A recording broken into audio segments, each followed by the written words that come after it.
ઓમ નમઃ સિદ્ધેભ્યઃ. ઓમ નમઃ સિદ્ધેભ્યઃ. સાહિત્યમાં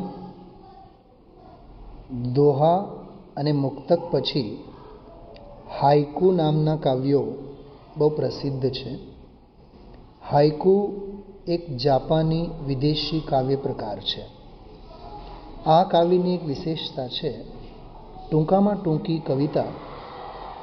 પહેલી લીટીમાં 5 અક્ષરો, બીજી લીટીમાં 7 અક્ષરો અને ત્રીજી લીટીમાં ફરી 5 અક્ષરો. 17 અક્ષરોવાળું આ એક નાનકડું કાવ્ય વિશાળ અને વિરાટ ભાવ વિશ્વની આપણને અનુભૂતિ કરાવતું હોય છે.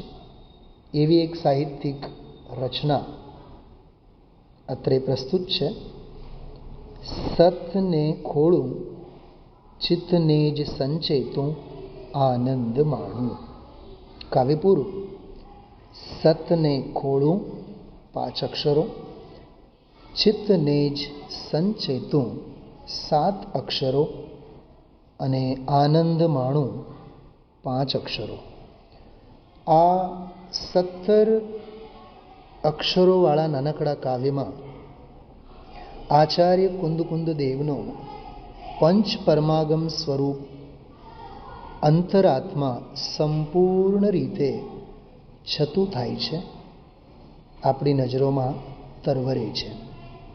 તો આ કાવ્યના હાર્દને ઓર ઊંડાણથી સમજવા માટે આપણે એક સુપ્રસિદ્ધ આચાર્ય માઘનંદી દ્વારા લખેલ બીજ મંત્ર વડે વિચારીએ. બીજ મંત્ર છે ઓમ સચ્ચિદાનંદ સ્વરૂપો અહમ. આ બીજ મંત્રો આપણે પૂજા આરાધનામાં કે એકાંતમાં સામાયિકમાં વગેરે બેસીએ ધ્યાનની દશામાં, ત્યારે આ બીજ મંત્રનું ઉચ્ચારણ કરતા હોઈએ કે સચ્ચિદાનંદ સ્વરૂપો અહમ. આ એક બીજ મંત્ર છે. આ બીજડામાં જેમ એક નાનકડા બીજમાં વિશાળ વડલો છુપાયેલો હોય છે, એવી રીતે આ એક બીજ મંત્ર છે. મનન શક્તિ વડે, મનોગુપ્તિ વડે, અનુભવની અવધારણા વડે અનંત અર્થોને સમેટાયેલો પોતાનામાં આવો આ એક બીજ મંત્ર છે. બીજભૂત એવો મંત્ર છે. એનો સામાન્ય અર્થ થાય હું સત, ચિત્ત અને આનંદ સ્વરૂપ છું.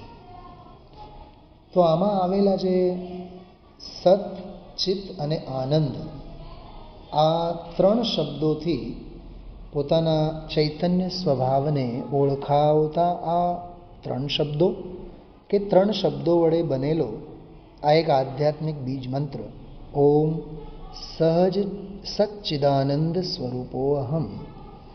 આમાં કેવી રીતે 5 પરમાગમો સમાયેલા છે એની પણ નોંધ લઈએ આપણે. 3 શબ્દો છે સત, ચિત્ત અને આનંદ. સત જે શબ્દ છે એ આચાર્ય કુંદ દેવના આગમ શૈલીએ, જ્ઞાન પ્રધાન શૈલીએ વસ્તુ વ્યવસ્થા, વિશ્વ વ્યવસ્થા, જ્ઞાન વ્યવસ્થા અને જ્ઞેયની વ્યવસ્થા અને ચરણાનયોગ સૂચક ચૂલિકા, પ્રવચનસાર સત નિરૂપણ કરવામાં સર્વોચ્ચ ગ્રંથ છે, સર્વોત્કૃષ્ટ ગ્રંથ છે. એની જ નાનકડી પ્રતિલિપિ પણ આપણે કહી શકીએ, પ્રવેશ દ્વાર કહી શકીએ પંચાસ્તિકાય. તો 6 દ્રવ્યમય અને પંચાસ્તિકાયનું નિરૂપણ કરનાર, 9 પદાર્થોનું નિરૂપણ કરનાર, મોક્ષ માર્ગનું નિરૂપણ કરનાર પંચાસ્તિકાય. પ્રવચનસાર અને પંચાસ્તિકાય એ સત સ્વભાવની ચર્ચા કરે છે, સત સ્વભાવને સમજાવે છે, સત સ્વભાવની સમજણ પૂરી પાડે છે.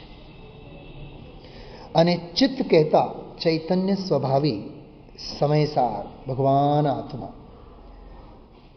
આ 2 શબ્દોમાં 3 પરમાગમો સમાહિત થયા. ત્રીજો શબ્દ છે આનંદ. તો આનંદ કહેતા સત સમજ્યા બાદ, ચિત્ત અપનાવ્યા બાદ, સતને ખોળી લીધા બાદ, ચિત્તનું સંચેતન કરતા પરિણમનમાં પ્રદેશે આનંદ સિવાય બીજું કાંઈ ન પ્રગટે. એ અંતરંગ આનંદ જે છે એ પરમ નિશ્ચય ચારિત્રભૂત 12 અધિકારોમાં લખેલો અપૂર્વ ગ્રંથ નિયમસાર ગ્રંથ. 187 ગાથા, 311 કળશો અને અન્ય આગમના 16 આગમ ગ્રંથોમાંના આશરે 114-15થી પણ વધારે સંદર્ભ સાહિત્ય એનાથી રચાયેલી અપૂર્વ રચના એટલે અનુભવ પ્રધાન, આનંદ પ્રધાન નિયમસાર ગ્રંથ. અને બાહ્ય જીવનમાં જે શ્રમણ સંસ્કૃતિની જે છટા દેખાઈ આવે છે, જે સુંદરતા અને સૌંદર્ય જે જીવનમાં આવ્યા વિના ન રહે, એનું એક દાર્શનિક વિવેચન કરનારો ગ્રંથ એટલે શ્રમણ સંસ્કૃતિનો પ્રભૃત એટલે અષ્ટપાહુડ. એ આનંદમય મુનિ જીવનનું જ વર્ણન કરે છે. તો સત શબ્દે પ્રવચનસાર 50 ચિત્ત શબ્દે સમયસાર અને આનંદ શબ્દે નિયમસાર અને અષ્ટપાહુડ. આવી રીતે બીજ મંત્રોમાં 5 પરમાગમો કેવી રીતે છુપાયેલા છે અને 5 પરમાગમોના હાર્દને કેવી રીતે આત્માર્થી જીવ પ્રયોગમાં મૂકે એને વાચા આપતી આ રચના છે. સતને ખોળું, ચિત્તને જ સંચેતું, આનંદ માણું. આપણે સૌ સતના ખોળનારા સંશોધક બનીએ, ચિત્તના સંચેતન કરનારા સંચેતક સંવાહક બનીએ અને આનંદને માણતા, આનંદ પરમાનંદ સ્વભાવને વાગોળતા પરમાનંદમય પરિણતિમાં સ્વરૂપ ગુપ્ત થઈએ એવી મંગલ ભાવના સાથે વિરામ. ઓમ નમઃ સિદ્ધેભ્યઃ.